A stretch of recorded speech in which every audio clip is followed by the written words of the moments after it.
அஸ்ஸலாமு அலைக்கும் வரஹ்மத்துல்லாஹி வபரகாத்துஹு.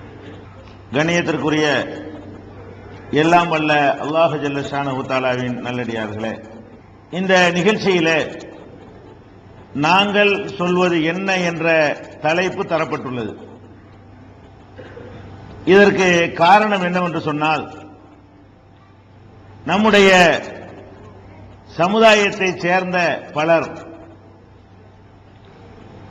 நம்முடைய பிரச்சாரங்களை கேட்காமல், நம்முடைய எழுத்துக்களை வாசிக்காமல், நாம் என்ன சொல்கிறோம் என்பதை நம்முடைய வாய்மொழியிலிருந்து அறிந்து கொள்ளாமல், யார் யாரோ கட்டிவிட்ட கட்டுக்கதைகளை நம்பி அதன் அடிப்படையில் நம்மை எதிர்க்கக்கூடிய ஒரு சூழ்நிலையை கவனத்தில் கொண்டுதான் நாங்கள் சொல்வது என்ன என்ற தலைப்பு இங்கே தரப்பட்டுள்ளது. பொதுவாக எந்த ஒரு மனிதனை பற்றி, ஒரு இயக்கத்தை பற்றி, ஒரு சங்கத்தை பற்றி விமர்சிப்பதாக இருந்தாலும் அதற்குரிய ஆதாரங்களோடு, தகுந்த சான்றுகளோடு அந்த விமர்சனம் அமைந்திருக்க வேண்டும்.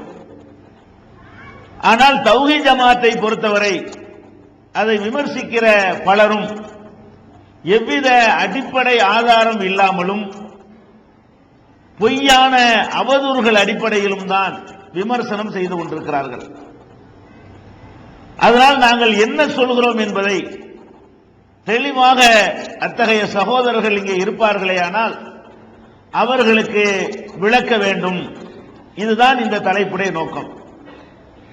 நாங்கள் சொல்வது என்ன என்பதை ஒரே வரியிலே சொல்லிவிடலாம்.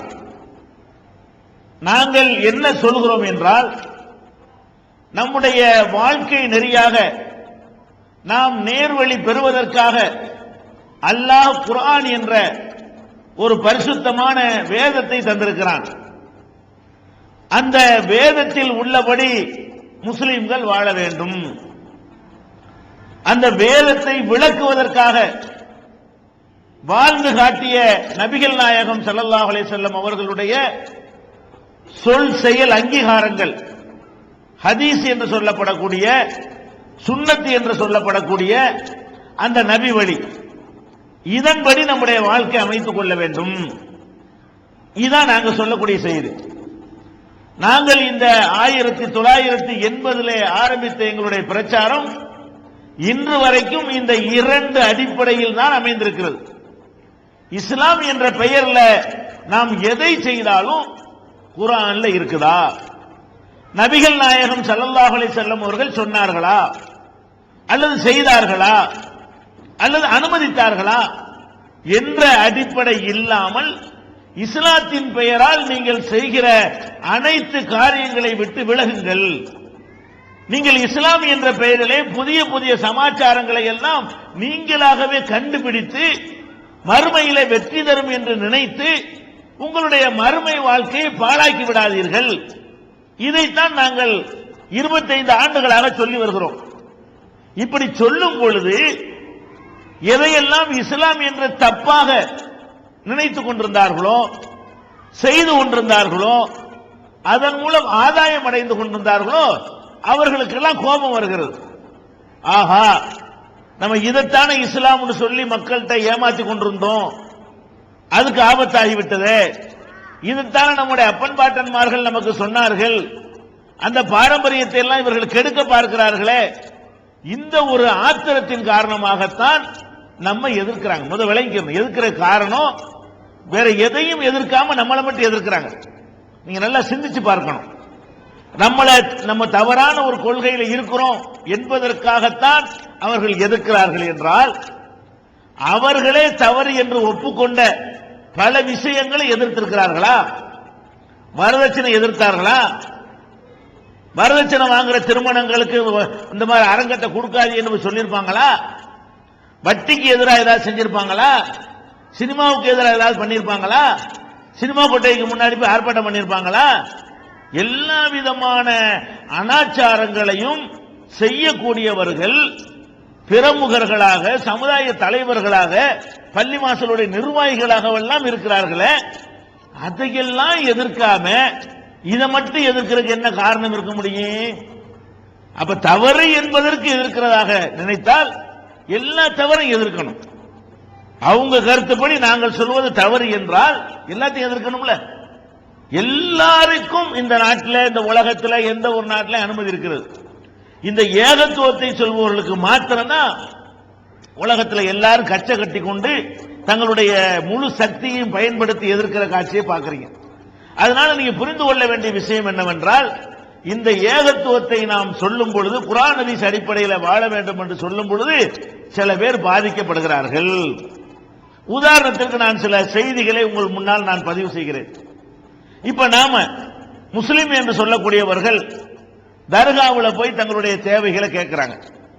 இறந்து போனவர்களை கூப்பிட்டு துவா செய்யறாங்க, பிரார்த்தனை செய்யறாங்க, நேர்ச்சை செய்யறாங்க. இது குர்ஆன்ல இல்ல, இது நபிகள் நாயகம் சொல்லல, இது பின்னாடி நீங்க உண்டாக்கிக்கிட்டது, இதை செய்யாதீங்க அப்படின்னு நம்ம சொல்றோம். உடனே என்ன பண்ணுவாங்க தெரியுமா? மக்கள்கிட்ட போய், ஆஹா இவங்க ஒரு டேஞ்சரான ஒரு லெவலுக்கு கொண்டு போறாங்க, நம்ம வயிற்று பொழப்புல மண்ணள்ளி போட்டுருவாங்க.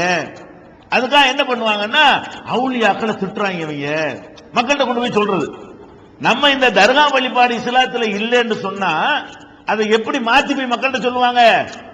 இவங்க அவுலியாக்களை திட்டுறாங்க, அவுலியாக்களை நம்ம ஏன் திட்ட போறோம்? நம்ம என்ன சொல்றோம் மக்களுக்கு? நபிகள் நாயகம் ஸல்லல்லாஹு அலைஹி வஸல்லம் கொண்டு வந்த மார்க்கத்தில் தர்கா இருக்குதா? கட்டக்கூடாதுன்னு சொன்னாங்க. இறந்து போனவருக்காக வேண்டி சமாதி கட்டாதீங்க, என்னுடைய கபரை விழா நடக்கும் இடமா ஆக்காதீங்க, கபரு கட்டி இருந்தா கூட இடிச்சு தகர்த்து போடுங்க. இதெல்லாம் நபிகள் நாயகம் ஸல்லல்லாஹு அலைஹி வஸல்லம் அவர்கள் வாழும் போது செய்த எச்சரிக்கை. மரணிப்பதற்கு 5 நாள் இருக்கும் பொழுது கூட இதை எச்சரித்தாங்க. நம்ம மௌத்தா போக போறோம், நம்முடைய மௌத்துக்கு பிறகு இவர்கள் தர்கா கட்டிவிடக் கூடாது என்பதற்காக நபிகள் நாயகம் ஸல்லல்லாஹு அலைஹி வஸல்லம் என்ன சொன்னாங்க? லஅனல்லாஹுல் யஹூத வன்னஸாரா இத்தஹது குபூர அன்பியாஹி மசாஜித். நபிமார்களுடைய அடக்கத்தலங்களை எல்லாம் வணக்கத்தலங்களாக ஆக்கி விட்டார்களே, அவங்கள அல்லாஹ் நாசமாக்கட்டும். நபிமார்களை அடக்கம் செஞ்ச இடத்தை போய் பள்ளிவாசல் ஆக்கி விட்டாங்க, தர்காவாக்கி விட்டாங்க. யகூதிகளை நசாராக்களையும் அல்லாஹ் அழிக்கட்டும், நாசமாக்கட்டும் எச்சரிக்கிறாங்க. இப்படி எச்சரித்திருக்காவிட்டால் நபிகள் நாயகம் ஸல்லல்லாஹு அலைஹி வஸல்லம் அவர்களுடைய கபரும் உயர்த்தி கட்டப்பட்டிருக்கும் என்று ஆயிஷா நாயகி அவர்கள் விளக்கத்தையும் சேர்த்து நமக்கு அறிவிக்கிறார்கள். அப்ப இதுல என்ன விளங்குது? இது இஸ்லாத்துல இல்லாத ஒரு விஷயம். நாங்க என்னமோ அந்த அவுலியாக்கள் எங்களுக்கு பஞ்சாயத்து விவகாரமா?